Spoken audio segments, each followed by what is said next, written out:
So today we're going to cover using your pocket hole jig. Whether you went with just a simple model like this, which is the one I used for years, or you went with the more advanced model, which has a lot more bells and whistles, we're going to cover how to use them. You've probably unboxed it. It's got a lot of pieces. Don't be intimidated. They're really simple to use, and they're going to give you your next level of woodworking. So let's get dirty.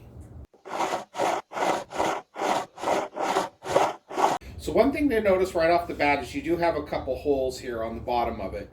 That's actually just to mount it to a bench or to a piece of plywood. That just gives it more stability. If you want the mobility in it, go ahead and leave it unmounted so you can actually take it to your piece of wood, clamp it down using the screw clamp, and doing your cuts that way. Now when it comes to setting the bit, I've always just used the same setting, 1.25 inch screws, and I just do it to where it's just right above the bottom of the jig itself. And then I just set the stopper on that. So again, they're really straightforward.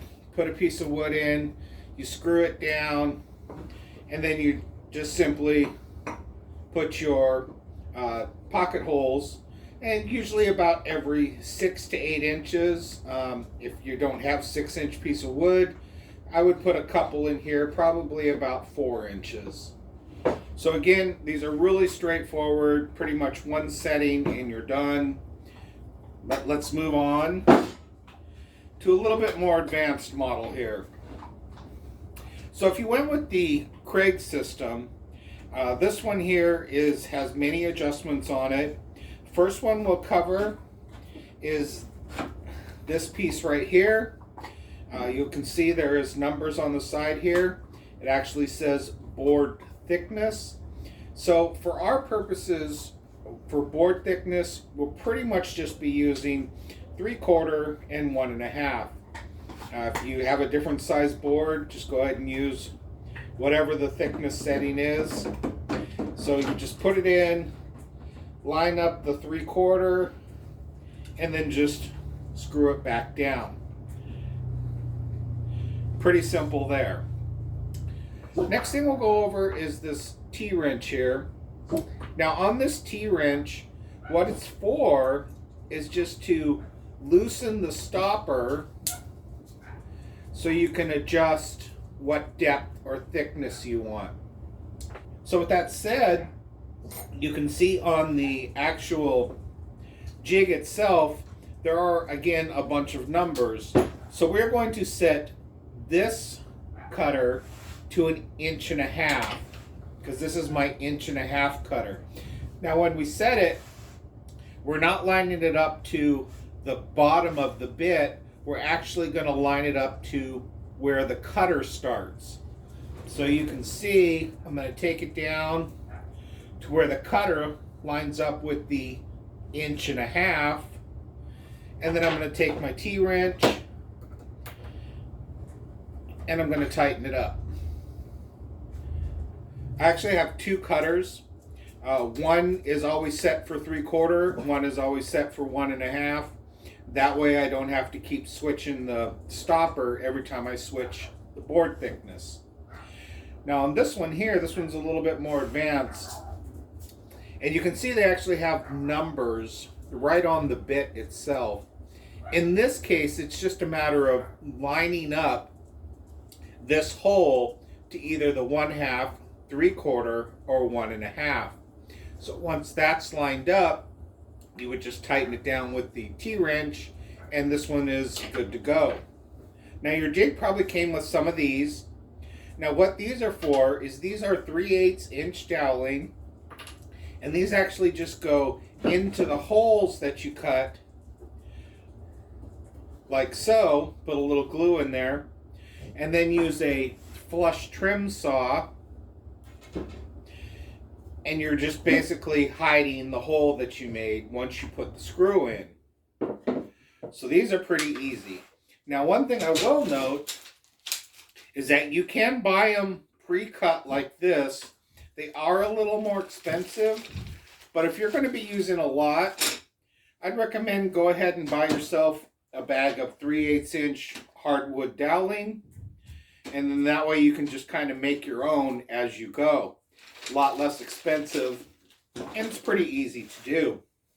Okay, here is the next piece I want to talk about. Now this piece here is probably the one, this is a number 2 square bit. This is probably the one that came with your jig, which is fine for now. Because you'll notice as you use it more and more that it will start stripping out the heads of the screws. So it's not really made for durability. So what I recommend is, I will link these in the description, but these are the Bosch number 2 square bits, and these work a lot better and you can use them for a long time. And you'll notice right away when you switch from this to this that it works 100 times better than the piece of junk that came with your pocket hole jig. Next thing you'll see is you probably came with a few bags of screws to get you started. So the first thing you want to look at when you're looking at those bag of screws is you want to look and see if they're for hardwood or softwood. So if you're working with hardwoods, you'll notice on the screws themselves that the threads are not as robust as the ones for softwood.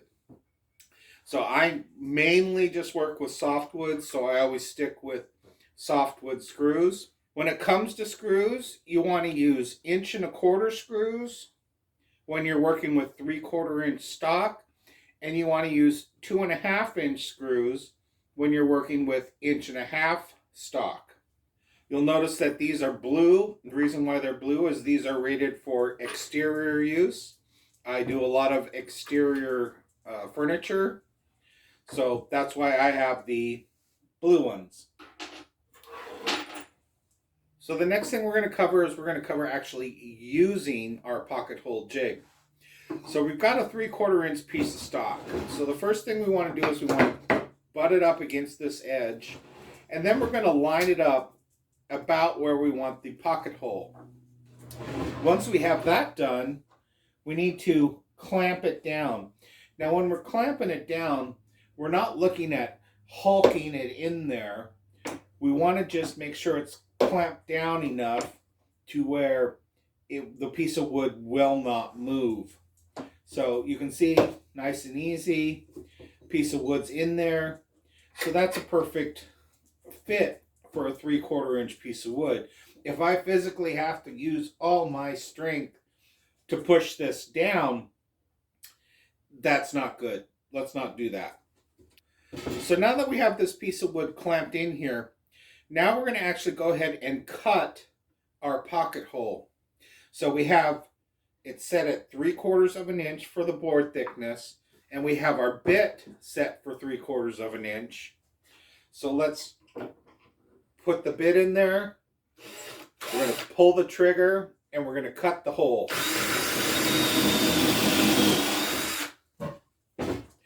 Okay, so we have the first hole cut.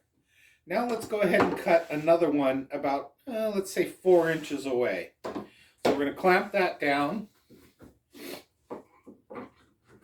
And we're going to cut this hole here.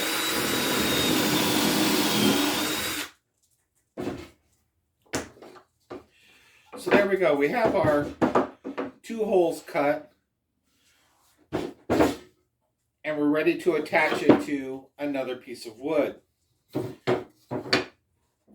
So I'm going to go over real quick why it's so important to use pocket holes versus if we were just to attach a piece of wood together like so. So we can make us a couple pilot holes here, put in a couple, maybe 3 screws. It will hold, but when you're screwing into the end grain of a piece of wood, it is not as strong as if you're screwing into the flat edge. So when we're putting the pocket hole screw in, we're actually making it more durable by putting it into the grains of the wood instead of the end grains. Now in order to put a pocket hole screw in, you do have to clamp the pieces of wood together. Now the reason why is because when you're putting the screws in, I guarantee that piece of wood will move on you. So if we get it lined up, clamp it down. Now they do make specific clamps for the pocket holes, and that's fine. If you want to invest in those, by all means, go right ahead. But you can get away with just using just normal clamps. So in this scenario, I'm just going to go ahead and put the screws in, but I would normally put a bead of glue onto the edge here, so I have screws and glue holding this piece of wood. So I'm going to switch out my bit. I'm going to grab 1 1/4 inches, put it into the hole.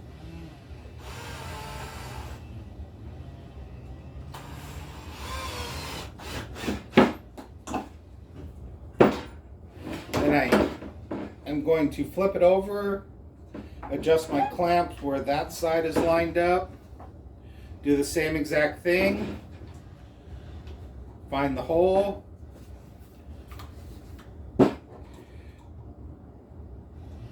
and we're going to buckle that one down.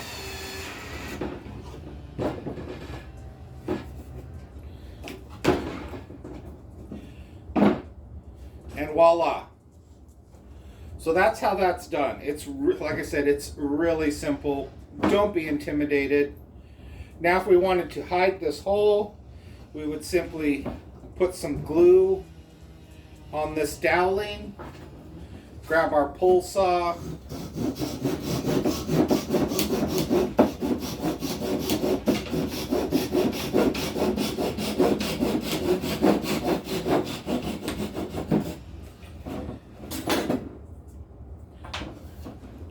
and just like that, we have the hole hidden. It's a little bit of sanding, and we're good to go there. Pretty simple piece of machinery. So let's talk about some accessories that are nice to have. So it's nice to have a good pull saw, a flush pull saw. Nice to have a bag of dowels, 3/8 inch dowels. Again, you can go ahead and continue using or purchasing the ones that are pre-cut. That's fine, a little more expensive, but if that's your cup of tea, go for it. Now the last item I want to talk about is this piece right here. So I have a 5-inch number 2 square bit on this, and what this is this piece allows me to get into tight or hard to reach areas. So thinking about this piece of wood right here, if I were to have a piece here, well obviously with a drill I can't get to these screws because there is a piece here stopping me. And that's where this comes in, and this thing is amazing. So it's just a matter of putting it on your screw and tightening it up. Just like so. So very nice to have. This one is a DeWalt. I can link it in the description. But when it comes to getting in those hard to reach areas, this doesn't work. This does. And it's amazing. I've used the heck out of this thing. Now the last optional nice to have, get yourself an extra cutter. You can set one at 3/4, one at 1.5, and you're good to go. And that covers using your pocket hole jig. So like I said in the beginning, these are pretty easy to use. Again, don't be intimidated. Once you get the hang of these, it'll come second nature to you. Just make sure you have it all the proper settings. Can't tell you how many times I put a piece of 3/4 in there when the jig is set to 1.5 inches. So you're going to get improper cuts. It happens. I have mine mounted onto a piece of 3/4 inch plywood. That's just so I have more stability when I'm working with longer pieces of wood, so it doesn't flip over on me. That's up to you. You can mount it to a bench. This particular model is not really known for its mobility, so just go ahead and mount it to something, makes it easier for you. If you've enjoyed this video, found it helpful, don't forget to like and subscribe. Hit the bell icon to be notified any new episodes that become available. If you have any questions, please feel free to leave them in the comments section, and I will get to them as soon as I can. I will link all the items that I have recommended down in the description. If you are new to the woodworking hobby, check out my Woodworking for Beginners video series. I will link that down in the description for you. If you would like to support my channel, feel free to make a donation. Again, link will be down in the description. Until next time, keep it safe.